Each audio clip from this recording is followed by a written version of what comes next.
Bonjour à tous, bienvenue dans ce JT. Aujourd'hui, l'actrice et réalisatrice Clémentine Célarié est à mes côtés. De passage dans le Finistère, elle vient inaugurer le cinéma Le Rex à Crozon ce jeudi soir. Rencontre dans un instant. Avant cela, on jette un œil sur l'actualité de ce jeudi 20 octobre dans le Finistère. Climat tendu à la Sobrena à Brest. Ce jeudi matin, près de 150 salariés de l'entreprise de réparation navale ont décidé de retenir leur PDG dans son bureau afin d'obtenir des réponses sur la situation économique difficile de l'entreprise. Regardez. C'est dans un contexte économique tendu que 150 salariés de la Sobrena ont bloqué ce jeudi le siège du groupe Meunier, maison mère de cette entreprise brestoise de réparation navale. Un secteur aujourd'hui menacé par une concurrence internationale rude. Les salariés risquent de se retrouver au chômage dans les mois qui viennent. Ils ont improvisé un rendez-vous musclé avec la direction pour demander des explications. C'est une solution de facilité. Vous voyez que c'est une solution de facilité. Ça fait un moment que la boîte va mal. On a été alerté qu'en septembre. Les syndicats, ils disent on veut du travail, on veut garder notre métier, on veut garder notre travail. On aime ce métier. Bah oui, exactement, même si c'est un métier difficile. Ça sera jour et nuit. Il y aura des actions après à côté. Ça montera crescendo, je peux vous dire que ça pourra aller très mal. Ça c'est clair et net. Un patron décontenancé, des salariés à bout qui ne bougeront pas tant qu'ils n'obtiendront pas de réponse. 70-80 heures par semaine. Du bénéfice, du pognon à en chier. On est en concurrence pure et parfaite avec des Polonais qui ont les mêmes moyens techniques que nous. Donc on n'est plus protégé, comme on l'était jusqu'à présent par la taille des cales. Donc ça veut dire quoi? Ça veut dire que depuis un certain temps, tout ce qui est shuttle tanker de mer du Nord et pétroliers norvégiens, on les prend complètement à perte. On les prend à perte parce que c'est la seule manière de les avoir. Après quelques heures d'attente et de discussion, les salariés ont obtenu un rendez-vous lundi prochain à la sous-préfecture de Brest. Social toujours, les salariés de Pôle emploi maintiennent la grève après 11 jours de mobilisation. La directrice régionale est venue à leur rencontre ce jeudi à Brest. Les agents de Pôle emploi ne sont pas satisfaits des propositions de leur direction. Ils demandent toujours une meilleure prise en charge des demandeurs d'emploi et une amélioration de leurs conditions de travail. Dans l'actualité internationale, on le sait, les côtes de la Nouvelle-Zélande sont menacées par une marée noire suite au naufrage du cargo Rena. Un expert du Cèdre à Brest doit se rendre sur place dans les prochains jours. Depuis de nombreuses années, le Cèdre est en pointe contre les pollutions maritimes. Et pour cela, le centre propose tout au long de l'année des formations pratiques. Reportage de Frédéric Lorenzon. Le mazout a envahi les rochers du port de Brest. Mais ici, la pollution est maîtrisée. Ce n'est qu'un des ateliers de formation du Cèdre, le centre de documentation, de recherche et d'expérimentation sur les pollutions accidentelles des eaux. Donc cet exercice consiste à nettoyer des blocs d'enrochement. L'un des objectifs, c'est évidemment de récupérer tout le polluant qui est généré par les opérations de nettoyage. Donc sur le plan d'eau, on a d'abord dressé un barrage flottant qui va servir à confiner le pétrole, l'empêcher de repartir en mer. Barrage flottant, lance haute pression, les stagiaires sont mis en situation et ce n'est pas de tout repos. Oui, c'était physique, oui. Concrètes, les formations sont aussi techniques, un savoir-faire acquis au gré des pollutions accidentelles. Donc la pompe va réguler et on va essayer d'écrémer pour avoir un rendement optimal de l'eau et du pétrole. Donc essayer de récupérer le maximum d'huile et le minimum d'eau. Ici, chaque année, un millier de stagiaires se frottent à la lutte contre les pollutions et bénéficient du savoir-faire du Cèdre. Les gens du Cèdre sont des gens très pratiques. C'est une formation qui est très pragmatique, vraiment basée sur le retour d'expérience. C'est une expérience très intéressante parce que là, on se rend compte des difficultés que peut être un chantier de dépollution. La dépollution après les marées noires, c'est l'opération la plus visible. Mais le Cèdre est sollicité en permanence. Si on additionne tous les petits déversements quasi quotidiens qui surviennent dans les eaux intérieures, dans les eaux littorales, dans les eaux portuaires, on a des marées noires bien plus fréquemment que celles qui sont relatées dans les médias. Cette semaine, un représentant du Cèdre va partir en Nouvelle-Zélande pour porter conseil sur la marée noire du porte-container Rena, signe que l'expertise bretonne s'exporte. Place à notre invitée, l'actrice et réalisatrice Clémentine Célarier. Bonjour. Bonjour. Merci d'être avec nous. Merci à vous. Vous êtes à Crozon ce jeudi pour inaugurer le cinéma Le Rex. Alors ce n'est pas un hasard si vous parrainez cette soirée. La Presqu'île est un endroit que vous connaissez bien. Quelles sont vos attaches avec ce lieu? Oui, c'est un endroit que je chéris, que j'aime énormément, auquel je suis très attachée parce que mes parents sont venus là il y a très longtemps. En fait, ils ont eu un coup de foudre véritable pour la Presqu'île et ils ont acheté un endroit qui était un petit peu très simple, avec c'était plutôt des granges à bestiaux qu'ils ont adapté pour leurs enfants.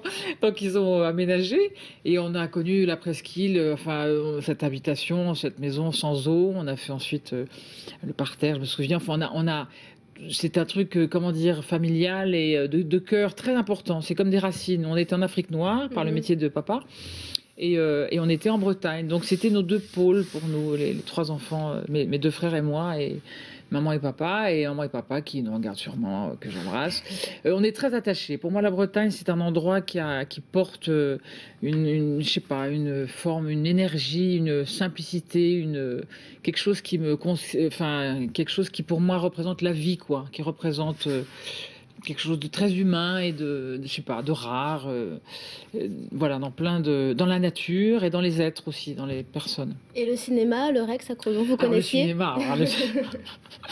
Le cinéma, le Rex, c'est carrément, c'est notre endroit, c'est comme la Pote, si vous voulez. La Pote, c'est la boîte de Crozon, mais c'est autre chose. Mais le Rex, c'est là que j'ai découvert plein de films, La Belle et le Clochard, des dessins animés. On y allait tout le temps en été. Enfin, c'est un endroit. Quand on a vu qu'ensuite récemment il était fermé, on était triste. Et quand j'ai su ensuite qu'il allait ouvrir, j'étais très heureuse. Ensuite, quand on m'a demandé de parrainer cet endroit, que Monsieur le Maire et puis Jean-François Danielou, qui s'occupe du cinéma de Camaret, m'a proposé ça, j'étais super honorée, quoi, parce que ça allie mon métier à la Presqu'île. Vous voyez ce que je veux dire? C'est comme pour moi une façon d'être acceptée à travers la culture, enfin à travers mon métier artistique. Vous voyez, c'est ça qui est... Oui. Et justement, vous présentez à cette occasion deux courts-métrages, deux de vos créations en tant que réalisatrice. Vous passez derrière la caméra. Alors pourquoi ce choix?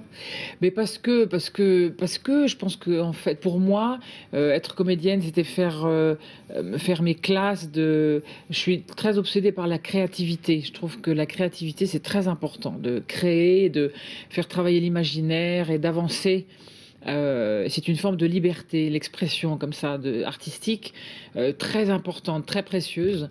Et en fait, j'avais envie de fabriquer un film depuis longtemps. Et j'ai rencontré Lambert Wilson grâce à un film qui s'appelle Victor, qui est passé il n'y a pas longtemps à la télé d'ailleurs. Et je lui ai dit, tu sais, tu me rappelles un héros de Maupassant. Et il m'a dit, quand tu veux, écoute, montre-moi. Parce que j'avais pas encore écrit le truc. Donc pendant le tournage qu'on faisait à l'époque, il y a 3 ans, j'ai écrit une adaptation d'une nouvelle de Maupassant. Qui s'appelle La Tombe. Ça s'appelle La Tombe. C'est un film assez dur. Donc c'est une nouvelle de Maupassant. C'est une histoire d'amour terrible qui va jusqu'à... C'est un homme qui veut revoir sa bien-aimée et qui explique la façon dont il l'aimait. Elle est morte et il veut aller la revoir et la déterrer. Donc, si vous voulez, c'est très violent, mais c'est une très belle histoire d'amour. Voilà. On regarde un extrait tout de suite. Merci. À cela, pendant un jour tout entier, la démence vous emporte. Songez, un être est là, que vous adorez. Un être unique, car dans toute l'étendue de la Terre, il n'en existe pas un second qui lui ressemble. Cet être s'est donné à vous. Il crée cette mystérieuse union qu'on nomme l'amour. Son œil vous semble plus vaste que l'espace, plus charmant que le monde. Son œil clair vous sourit la tendresse. Cet être vous aime. Quand il vous parle, sa voix vous verse un flot de bonheur.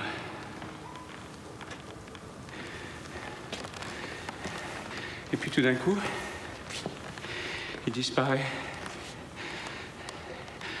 Songez, il disparaît. Pas simplement pour vous, pour toujours. Il est mort.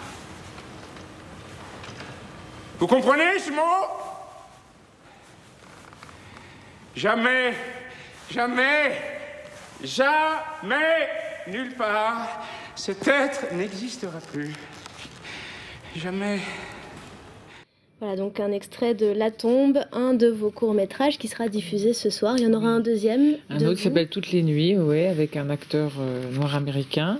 Et puis il y a 2 autres courts-métrages qui seront diffusés de Olivier Brouder et Anthony Quéré, que j'ai découvert en fait aujourd'hui. C'est Jean-François Danielou à Camargue qui sont 2 films très chouettes, vraiment plein.